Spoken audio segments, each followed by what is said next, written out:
गरीब लोगों को इस महंगाई के जमाने में दवाइयाँ खरीदना मुश्किल बन गया है। इसलिए प्रधानमंत्री भारतीय जन औषधि केंद्र योजना के तहत आलम खान इन्होंने अंबरनाथ शहर में 5 शाखाएं शुरू की है। तो जल्दी कीजिए और इस बेहतरीन अवसर का लाभ उठाएं।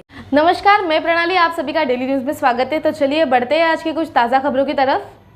ट्रॉमे पुलिस स्टेशन के अंतर्गत 64 वर्षीय महिला के साथ बलात्कार का मामला हुआ है, जिसमें इस मामले में शिवसेना उद्धव बालासाहेब ठाकरे गुट की तरफ से निवेदन मोर्चा निकाला गया। सभी शिवसैनिक ट्रॉमे पुलिस स्टेशन के सामने मौजूद थे और निषेध मोर्चा शिवसेना उद्धव बालासाहेब ठाकरे गुट के विभाग प्रमुख प्रमोद शिंदे इनके नेतृत्व में निकाला गया, जिसमें इस निषेध मोर्चा में शिवसेना उद्धव बालासाहेब ठाकरे गुट के विधायक प्रकाश पात्रेकर और शिवसेना उपनेता संजना घाड़ी और ज्योति ठाकरे उपनेता एवं महिला आयोग की सदस्य सुप्रता प्रकाश पातेकर और सभी शिवसैनिक शाखा प्रमुख पदाधिकारी मौजूद थे। इस निषेध मोर्चा में महाराष्ट्र सरकार के खिलाफ आंदोलन किया गया, जिसमें महाराष्ट्र के गृह मंत्री देवेंद्र फडणवीस इनका पोस्टर लगाया गया था, जिसमें पोस्टर के सामने निषेध मोर्चा निकाला गया था। घाटकोपर इथे एका महिलेवरती बलात्कार होतो, त्या चेंबूरमध्ये महाराष्ट्र नगर चेंबूरमध्ये, आणि या ठिकाणी झालेल्या बलात्कारानंतर त्या महिलेला ती मेली आहे अशा प्रकारच्या पीडिता त्याची भावना होऊन अत्याचार करणाऱ्याशी त्यांनी तिला फेकून दिलेलं होतं। रस्त्यावर पडलेली ही महिला सकाळच्या वेळेला दुसऱ्या दिवशी एका महिलेला भेटते, ती दिसते आणि दिसल्यानंतर तिची ती अवस्था, ज्या नग्नावस्थेत ती बेदरलेली महिला पडलेली होती, तिची अवस्था पाहून ती महिला 100 नंबरला कॉल करून पोलिसांना याची वर्दी देते। त्यानंतर पोलीस त्या ठिकाणी येतात। त्या महिलेला दुसऱ्या महिलेच्या मदतीने तिच्यावरती अंगावरती कपडे टाकण्याचा प्रयत्न केला जातो आणि तिला हॉस्पिटलला राजावाडी हॉस्पिटलला ॲडमिट केली जाते। सकाळी 10:40 घटना घडलेली रात्री, घटनेनंतर ही महिला सापडली 10:40 तिला आरोग्य विभागाच्या सुपूर्द केलं जातं। तिच्यावर कोणत्या प्रकारचा अत्याचार झालेला आहे, कोणत्या प्रकारची तिची शारीरिक हानी झालेली या संदर्भात ॲडमिट केलं जातं। आणि आम्हाला सखेद आश्चर्य या गोष्टीचं वाटतं की 10:40 नग्न अवस्थेत जर एखादी महिला पोलिसांना रस्त्यावरती कोणातरी महिलेच्या सांगण्यावरून सापडते, तर 10:40 ॲडमिट केल्या तिच्यावरती गायनेकॉलॉजी डिपार्टमेंटच्या माध्यमातून जे काही योग्य सोपस्कार व्हायला हवे होते ते सोपस्कार झाले नाही। आम्ही इथे येण्यापूर्वी राजावाडी हॉस्पिटलला गेल्यानंतर तिकडच्या डॉक्टरांनाही भेटलो, जे त्या महिलेवरती उपचार करतात, आणि त्यांनी सांगितलं की आम्ही अशा प्रकारचे उपचार करायला 3:50 नंतर सुरुवात केली। प्रश्न इथेच उपस्थित होतो की जर नग्न अवस्थेत एखादी महिला सापडत असेल तर तुम्ही नग्न अवस्थेत सापडलेली महिला म्हणजे हिच्यावर काहीतरी वाईट प्रकार घडलेला आहे हे सर्वसामान्य माणसाला सुद्धा समजतं। असं असताना या प्रकरणामध्ये तिच्यावरती आरोग्य सुविधा किंवा तिच्यावरती जो काही आरोग्याच्या दृष्टिकोनातून उपचार करायला हवेत, जे योग्य उपचार करायला हवेत, किंवा रेप संदर्भातले जे काही फॉर्मॅलिटीज आहेत त्या पूर्ण करायला हव्यात, त्या कोणत्याही आरोग्य प्रशासनाने केल्या नाहीत।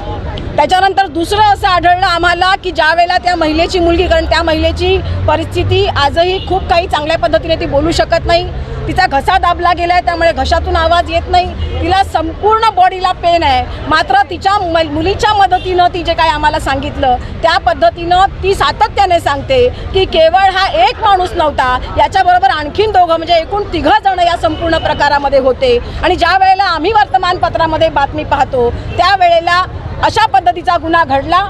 गुन्हा घडल्यानंतर आरोपीला पकडलं आणि आरोपीला पोलीस कोठडी दिली। या पद्धतीने सगळं शांत झालेलं आहे। अशा पद्धतीची भूमिका समाजाला, जनमानसाला दाखवण्यात येते। मात्र त्याच वेळेला ती महिला जो आक्रोश करून आकांताने सांगते की अजून 2 जण यामध्ये होते, हे असे कोणते 2 जण आहेत ज्याला लपवण्याचा प्रयत्न पोलीस प्रशासनाच्या माध्यमातून आणि मिंदे सरकार या घटनाबाह्य सरकारच्या आदेशानुसार होत आहे, ते शोधण्यासाठी म्हणून या सगळ्या महिला या ठिकाणी आज जमलेल्या आहेत। ताई, तुमची काय प्रतिक्रिया आहे घटनेबाबत? बघा, जे काही चाललेलं आहे आज संसदेमध्ये दररोज लोकशाहीचं चिरहरण होत आहे, घटनात्मक लोकशाही ही नागवली जात आहे। आणि असं होत असताना या महाराष्ट्रामध्ये याच भागामध्ये गेल्या 4 महिन्यापूर्वी 6 वर्षाच्या मुलीवर बलात्कार होतो, 65 वर्षाच्या बाईवरती परवा बलात्कार होतो। म्हणजे इथे महिला सुरक्षित नाही, हे वारंवार सगळ्यांच्या निदर्शनास येत आहे.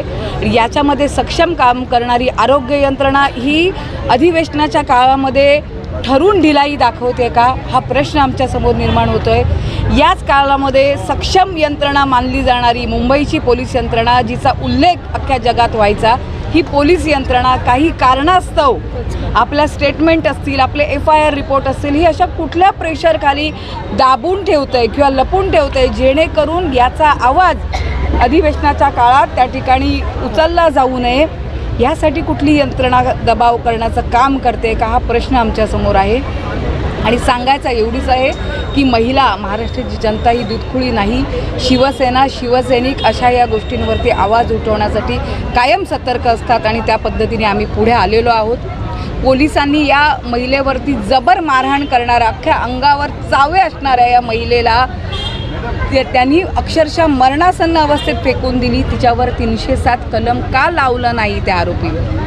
इतर 2 आरोपी घेताना 164 CRPC under magistrate in camera statement घ्यावी लागते, अशी स्टेटमेंट त्या महिलेची का घेतली गेली नाही?